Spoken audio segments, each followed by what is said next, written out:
அனைவருக்கும் வணக்கம். இன்றைய பதிவில் மேஷராசி அன்பர்களுக்கான பிப்ரவரி மாத ராசி பலன்கள் தாங்க பார்க்க போகிறோம். இந்த பிப்ரவரி மாத ராசி பலன்கள் உங்களுக்கு என்னென்ன நல்ல பலன்கள் தரப்போகிறது அப்படிங்கிறத இந்த பதிவில் நம்ம பார்க்கலாம். வீடியோக்குள்ளே போகிறதுக்கு முன்னாடி முதன்முறையாக நீங்கள் நம்ம சேனலை பார்க்குறீங்கன்னா மறக்காமல் சப்ஸ்கிரைப் பண்ணி வச்சுக்கோங்க. இந்த மாதத்துடைய கிரக நிலைகளில் மிக சிறப்பான விஷயம், முதல் விஷயம் பாக்கியாதிபதி ராசியில் இருக்கிறது. பொதுவாகவே ஒரு ராசிக்கு வெற்றி வரணும் அப்படின்னு சொன்னோம்னா பாக்கியாதிபதியோட துணை வேணுங்க. அப்போ மேஷ ராசிக்காரர்கள் எப்பொழுதுமே பாடம் நடத்தக்கூடிய ஆசிரியர்களை பகச்சிக்கவே கூடாது. குடும்பத்துல பெரியவங்களுடைய ஆசீர்வாதத்தை எப்பயுமே வாங்கிக்கிட்டே இருக்கணும். வியாழக்கிழமையில எந்த ஒரு விஷயத்தையும் அவங்க துவங்கணும். அப்படி செய்யும் போது வியாழக்கிழமையில நீங்க எந்த காரியமா இருந்தாலும் அதை நீங்க தொடங்கும் பொழுது உங்க வாழ்க்கை முன்னேறுங்க. குடும்பத்துல இருக்க பெரியவங்களுடைய படத்தை நீங்க மாட்டி வச்சிருக்கணும்.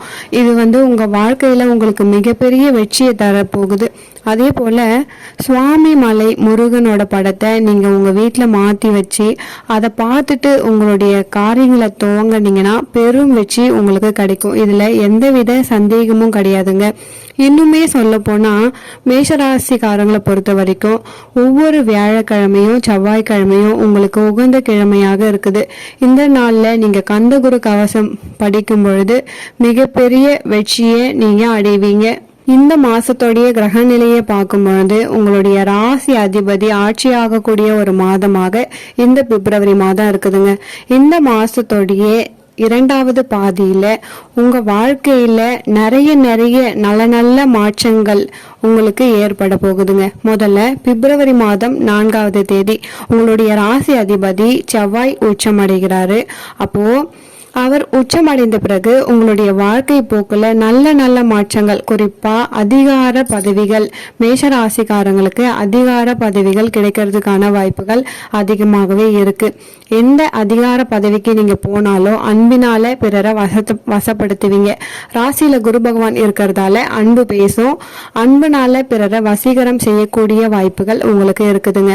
நிறைய பேருக்கு அரசாங்கத்துல உயர் பதவி கிடைக்கிறதுக்கான வாய்ப்புகள் இருக்கு.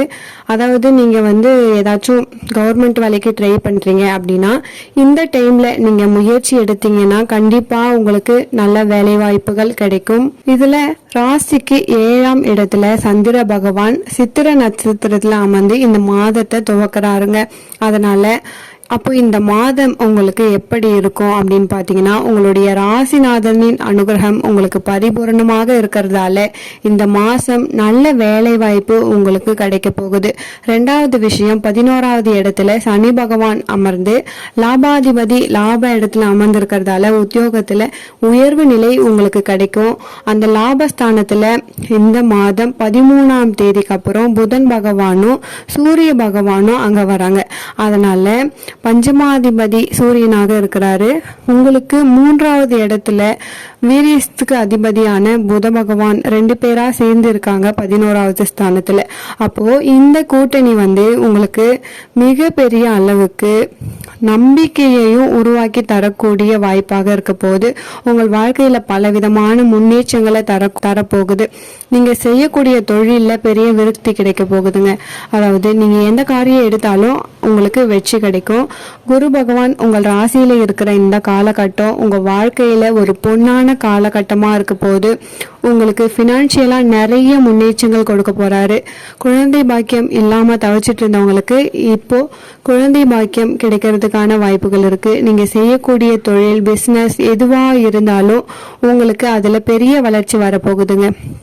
அதாவது 13ஆம் தேதிக்கு பிறகுதான் தன சப்தமஸ்தானபதியான சுக்கிர பகவான் பாத்தீங்கன்னா உங்களுடைய இந்த சுக்கிர பகவான் பாத்தீங்கன்னா மேஷராசிக்காரங்க ஜாதகத்துல இருக்காங்கன்னா குடும்ப வாழ்க்கை நல்லதா அமைஞ்சிடும். நல்ல காசு பணம் துட்டு எல்லாம் வர ஆரம்பிச்சிடும். இப்போ சுக்கிர பகவான் உங்களுக்கு ராசியில மகர ராசியில அமர்கிறார் அப்படின்றது மிக சிறந்த ஒரு விசேஷமாக இருக்குது. மகரத்துல இருக்கக்கூடிய கிரகம் வாழ்க்கையில மிக உயர்த்தும் அப்படின்றதால உங்களுடைய தனஸ்தானாதிபதி சுக்கிர பகவான் மகரத்துல அமரக்கூடிய இந்த காலகட்டத்துல லாபம், வரலாறு, அதாவது உங்கள் வாழ்க்கையில் உங்கள் லைஃப் பார்ட்னர், உங்கள் மனைவிக்கு நல்ல வேலை வாய்ப்பு, உங்கள் பிள்ளைகளுக்கு நல்ல வேலை வாய்ப்பு, பண வரவு உங்களுக்கு இந்த மாதம் வந்து கொண்டே இருக்க போகுதுங்க. இந்த மாதம் உங்களுக்கு ரொம்பவே சிறந்ததாக அமைய போகுது அப்படின்னே சொல்லலாம். அப்போது இந்த பிப்ரவரி மாதம் பார்த்தீங்கன்னா உங்களுக்கு ரொம்பவே சிறப்பான மாதமாக அமைய போகுதுங்க. உங்களுக்கு வந்து வெளிநாட்டுக்கு போகக்கூடிய வாய்ப்பு, தெய்வ திருப்பணிகளில் நீங்கள் ஈடுபடக்கூடிய ஒரு வாய்ப்பு, உங்களுக்கு ஏதாவது நீங்கள் வெளிநாடு சென்று படிக்கணும் அப்படின்றீங்கன்னா கண்டிப்பாக இந்த மாதத்தில் உங்களுக்கு கிடைக்கும். 6 புத பகவான் அவர் வந்து உங்களுக்கு 10ஆம் இடத்துலையும் 11ஆவது இடத்துலையும் அமர்றது ஒரு தனி சிறப்பு. நீங்கள் வந்து ஒரு இன்டர்வியூ அட்டன் பண்ணுறீங்க அப்படின்னா கண்டிப்பாக உங்களுக்கு அதில் வேலை கிடைக்கும். உங்களுக்கு வந்து நிறைய வேலை வாய்ப்புகள், 1-2 கம்பெனிகள்ல இருந்து கூட வேலைக்கு வர சொல்லி கூப்பிடுவாங்க. உங்களுக்கு வந்து நல்ல வேலை கிடைச்சி ஒரு சுபமான விஷயம் உங்களுக்கு கூடி வரப்போகுது அப்படின்னே சொல்லலாம். 6ஆம் இடத்தின் அதிபதி 10ஆம் இடத்துல அமர்றது ரொம்பவே உங்களுக்கு மிக சிறப்பான சூழலை, அதுவும் 6-10க்கு அதிபதிகள் வந்து 13ஆவது தேதிக்கு அப்புறமா ஒன்று சேர்றதால உங்களுக்கு அலுவலகத்தில் ஒரு நல்ல பதவி உங்களுக்கு கிடைக்கும்.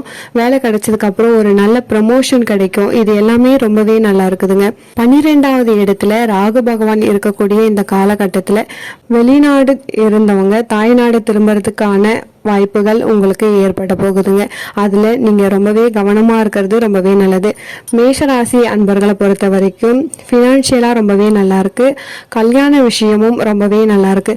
சுக்கிரன் வந்து நல்ல நிலைமையில இருக்கிறதால திருமண விஷயங்கள் உங்களுக்கு கைகூடி வரப்போகுதுங்க. அதுவும் இந்த 2வது திருமணத்துக்காக காத்திருக்கவங்களுக்கு 2வது திருமணம் நடக்கிறதுக்கான காலகட்டம் அப்படின்னே சொல்லலாங்க. இப்போ வந்து முதல் திருமணத்துக்கே வாய்ப்பில்லை அப்படின்னு நினைக்கிறவங்களுக்கு முதல் திருமணம் நடக்கும். 2வது திருமணத்துக்காக காத்திருப்பவங்களுக்கு கண்டிப்பாக நடக்கும். ஆன்மீக விஷயத்தில் நீங்கள் நிறையவே ஈடுபடணும். சனி பகவான் உங்களுடைய ராசியில் இருக்கிறதால உங்களுக்கு நீங்கள் வந்து கோவில் போகிறது, தெய்வ காரியங்களில் நிறைய நம்பிக்கை வைங்க. அது எல்லாமே உங்களுக்கு கைகூடி வரும். அதே மாதிரி ஏழை எளிய மக்களுக்கு நீங்கள் உதவி செய்யுங்க. ஏழை குழந்தைகளுக்கு ஏதாவது உங்களால் முடிந்த உதவிகளை செய்யுங்க. இதெல்லாம் உங்களை பெரிய அளவுக்கு உங்களுக்கு வளர்ச்சியை கொண்டு வந்து கொடுக்கும் அப்படின்னே சொல்லாங்க. இந்த மாதம் உங்களுக்கு தனியாக சிறந்த ஒரு மாதமாக அமைந்திருக்கு. உங்களுக்கு எல்லாமே கூடி வரும் அப்படிங்கிற சாத்தியக்கூறு இந்த பிப்ரவரி மாதத்துல இருக்குது.